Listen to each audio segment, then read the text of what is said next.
कहानी के शुरुआत में हमें एक पुलिस किसी सीक्रेट लोकेशन पर चुपके से आते हुए दिखाया जाता है और एक बैग उठाकर अपने साथ लेकर चला जाता है। दरअसल वो इस बैग को चोरी करके लेकर जा रहा था और आगे कहीं किसी से बेचना चाहता था, जो इस बैग के उसे काफी सारे पैसे मिलने वाले थे। लेकिन जब वो जैसे ही गाड़ी में आकर बैठा तो उसे लगने लगा जैसे कि उसके पीछे कोई है कि तभी हम देखते हैं कि कोई फौरन से उसके गले पर हाथ रखकर उसका गला ही काट के रख देता है। दरअसल ये कोई और नहीं बल्कि टिफनी थी। टिफनी उसी लड़के के दोस्त थी जिसकी रूह अब चकी में घुसी हुई थी और उसने उस पुलिस ऑफिसर को इसीलिए मारा क्योंकि उस बैग में चकी की बॉडी के टूटे हुए टुकड़े थे और यहाँ टिफनी को यही लगता था कि उसकी बॉडी में उसके दोस्त का सोल अभी भी मौजूद है। वो उसे किसी भी चेहरे के साथ वापस इस दुनिया में अपने पास लाना चाहती थी क्योंकि वो उससे काफी प्यार जो करती थी। जैसे ही उसने घर आया तो उस चकी के हर टूटे हुए टुकड़े को साथ में मिलाकर उसे जोड़ने लग जाती है। वो उन टुकड़ों को सिलती है और साथ ही साथ बाकी डॉल्स के पार्ट्स लगाकर पूरी तरह से तैयार कर देती है। लेकिन इस लुक में चकी अब बहुत ही खतरनाक लग रहा था। टिफनी तो इस बात से काफी खुश हो चुकी थी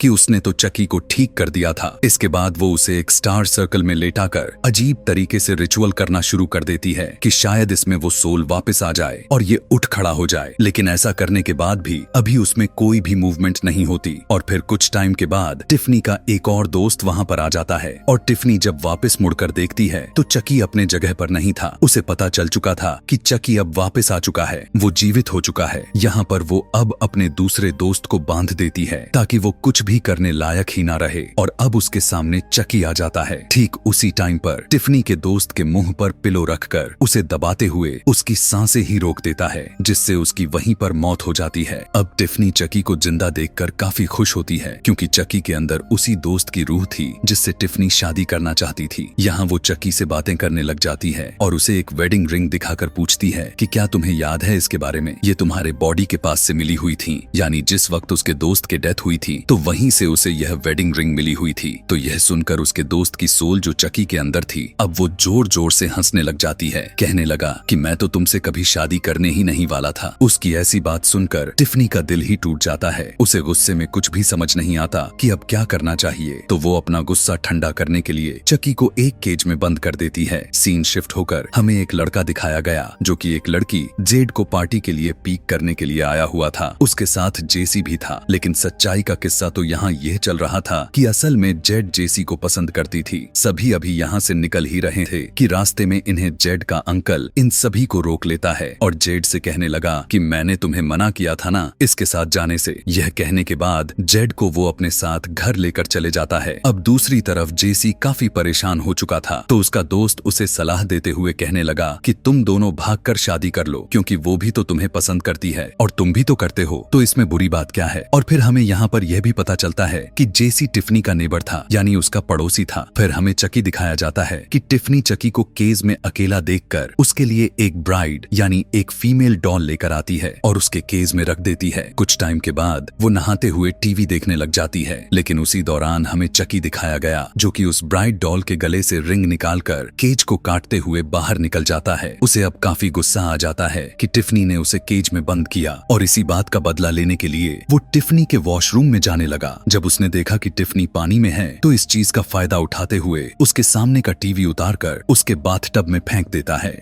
पानी में करंट लगने की वजह से टिफनी तड़प तड़प कर मर जाती है। चकी को इस बात का कोई अफसोस नहीं था और वो अपने साथ उस ब्राइड डॉल को भी लेकर आया था जिसमें पहले तो कोई सोल नहीं थी, लेकिन अब वो इसमें टिफनी का सोल डालना चाहता था। यहाँ अब वो टिफनी की डेड बॉडी के साथ अजीबो गरीब तरह से रिचुअल करने लग जाता है और टिफनी के सोल को उस ब्राइड डॉल में डाल देता है। जब उस डॉल वाली बॉडी को टिफनी फील करती है कि वो किसी डॉल में प्रवेश कर चुकी है तो उसे बहुत ही गुस्सा आता है और वो घबरा जाती है। तब यहाँ पर चकी उसे कहता है कि गुस्से से पहले तुम्हें मेरी बात सुन लेनी चाहिए थी, लेकिन अब जैसा मैं कहूंगा तुम्हें मेरी बात माननी होगी और अगर तुम फिर भी चाहती हो कि हम दोनों की सोल किसी ह्यूमन बॉडी में दोबारा से पहले के जैसा चली जाए तो तुम्हें वही करना होगा जो मैं कहूंगा, जिसके लिए उन्हें उस लॉकेट को वापस लाना होगा जो कि मरते वक्त उस डेड बॉडी के गले में था जिसकी सोल अब चकी में थी। यानी टिफनी का दोस्त की बात चल रही है, लेकिन पता चला कि उसकी डेड बॉडी तो काफी दूर दफनाया गया था। अब ये लोग साइज में छोटे छोटे होने की वजह से सोचते हैं कि हम तो ड्राइव नहीं कर सकते, तो इन्हें कोई चाहिए था कि इनके लिए ड्राइव करे और इन दोनों को वहां पर छोड़ देता। यही सब सोचते हुए इन्हें एक आइडिया आया और फौरन से जेसी को कॉल करती है। वो उसे कहती है, मेरे घर में 2 डॉल्स हैं जिन्हें तुम्हें उसे उस जगह पर छोड़कर आना है और इसके बदले में वो उसे हजारों डॉलर्स देने वाली है। अब इतना पैसा आखिर कौन नहीं लेना चाहेगा। इसीलिए अब जेसी उसकी काम करने के लिए तैयार हो जाता है और शाम को जेसी उसके घर में जाता है। टिफनी की ही वैन में उन दोनों को बैठा देता है। उसे तो बस यही लग रहा था कि ये दोनों डॉल्स हैं, यानी बेजान चीजें हैं, और फिर वो ड्राइव करके वहां से चला जाता है। रास्ते में वो जेड के पास जाता है और उससे कहने लगा कि मैं तुमसे शादी करना चाहता हूँ, लेकिन तुम्हारी फैमिली नहीं मानती, तो क्यों ना हम भाग जाएं। वो उसे बहुत ही इंसिस्ट करने लगा तो जेड भी उसकी बात मान जाती है और अब जेड अपना सामान पैक करने के लिए घर के अंदर चली जाती है। जेड का अंकल भी यह सब कुछ पहले से ही देख चुका था और वो नहीं चाहता था कि जेसी उनकी निस को लेकर जाए। तब वो चुपके से जेसी के गाड़ी में ड्रग्स रख देता है ताकि रास्ते में पुलिस उसे पकड़ ले, लेकिन उसे यह बिल्कुल भी नहीं पता था कि चकी और टिफनी भी उसी कार में मौजूद थे और वो सब कुछ देख सकते थे। अब ये लोग थोड़ा आगे जैसे ही जाते हैं तो जेड के अंकल के प्लान के मुताबिक रास्ते में पुलिस ऑफिसर खड़ा हुआ था ताकि उनकी कार की तलाशी लेकर उस ड्रग्स को ढूंढ सके। ऐसा करने पर उसे वो ड्रग्स भी मिल जाती है, जिसके जुर्म में अब वो दोनों को अरेस्ट कर लेता है। यह देखने के बाद अब चकी और टिफनी को काफी गुस्सा आ गया था कि ये तो बार बार हमारा सफर खराब करते ही जा रहे हैं। तब वो दोनों यहाँ पर फैसला करते हैं कि अब इसे भी रास्ते से हटाना पड़ेगा। जब वो पुलिस ऑफिसर भी जेड अंकल से कांटेक्ट करने की कोशिश कर रहा था, तब इसी दौरान चुपके से चकी उसके कार में आग लगा देता है और उसकी कार काफी जोर से ब्लास्ट हो जाती है और वो बहुत ही दर्दनाक तरीके से मारा जाता है। फिर जेड और जेसी उस वैन को लेकर वहां से निकल जाते हैं। उन्हें अब ये सफर काफी अजीब लगने लग चुका था। दोनों को बिल्कुल भी समझ में नहीं आ रहा था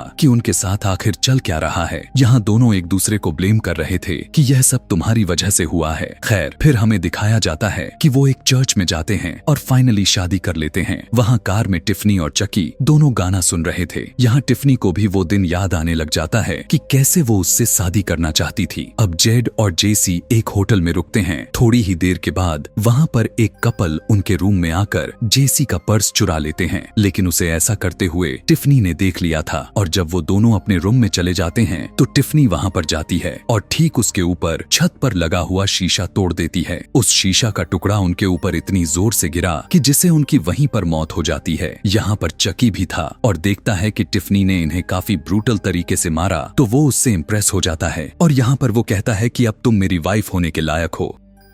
इसी के साथ वो वेडिंग रिंग निकालता है और उसे पहना देता है। यह देखकर टिफनी के आंखों से खुशी के आंसू निकलने लग चुके थे, जबकि ये लोग भी जेसी और जेड के साथ होटल में ही रुके हुए थे। दूसरी तरफ देखते हैं कि जेड और जेसी भी काफी घबराए हुए थे क्योंकि उन्हें लग रहा था कि ये जो सब कुछ हो रहा है उनकी वजह से हो रहा है। तब जेड अपने एक दोस्त को कॉल करते हुए पूछती है कि यह सारा सीन आखिर क्या है। तब वो उन्हें बताता है कि दरअसल तुम दोनों के पीछे पुलिस लगी पड़ी है। जैसे ही सुबह हुआ तो होटल के ओनर को उस कपल की डेड बॉडीज मिली जो रात में टिफनी ने मारा था। यह देखकर सभी काफी डर जाते हैं। बिना देरी किए जेड और जेसी भी वहां से फौरन से निकल आते हैं। यहाँ पर अब इनका दोस्त भी आ चुका था। वो उन दोनों से कहता है कि तुम दोनों में से कोई भी गलत नहीं है, तुम दोनों को बस गलत लग रहा है और अब तो तुम लोग हस्बैंड वाइफ हो, तो तुम्हें तो एक दूसरे पर ट्रस्ट करने की जरूरत है। इसी के साथ जैसे ही वो वहाँ पर वैन में रखी हुई बॉक्स को खोला तो वहाँ पर जेड के अंकल की बॉडी थी। यह देखने के बाद उसे भी शक हो जाता है और वो उसी की गन निकालकर उन दोनों पर पॉइंट कर लेता है। चिल्लाते हुए वो कहने लगा कि जल्दी से वैन से बाहर आ जाओ। उसे लग रहा था कि अब तक जितने भी मर्डर्स हो चुके हैं उन दोनों ने मिलकर ही किए हैं। यह देखकर चकी और टिफनी भी मूवमेंट करना शुरू कर देते हैं और खुद को रिवील कर देते हैं। उन्हें देखकर उनके दोस्त वहां से भागने की जैसे ही कोशिश की, लेकिन तभी उसी टाइम एक ट्रक उसे इतनी जोर से मारता है कि उसकी बॉडी के चीथड़े हो जाते हैं। अब चकी यहाँ गुस्से से कहने लगा कि चुपचाप वैन चलाओ यहाँ चकी, और टिफनी उन दोनों को सारी स्टोरी बताते हैं और एक दूसरी वैन चुराकर उसमें ट्रैवल करने लग जाते हैं। इसी वैन में किचन भी मौजूद था। यह देखकर टिफनी चकी डॉल के लिए काफी अच्छा खाना बनाती है कि तभी इन दोनों में एक छोटी सी बात पर लड़ाई शुरू हो जाती है कि खाना खाने के बाद बर्तन कौन धोएगा। इनमें काफी सारे बहस होने लग चुकी थी। इसी चीज का फायदा उठाकर जेड फौरन से आती है और टिफनी को माइक्रोवेव ओवन में बंद कर देती है और जेसी चकी को उठाकर फौरन विंडो से बाहर फेंक देता है, लेकिन चकी बदले में जेसी पर शूट किया तो उसकी वैन बैलेंस खराब हुआ और उसका एक्सीडेंट हो जाता है।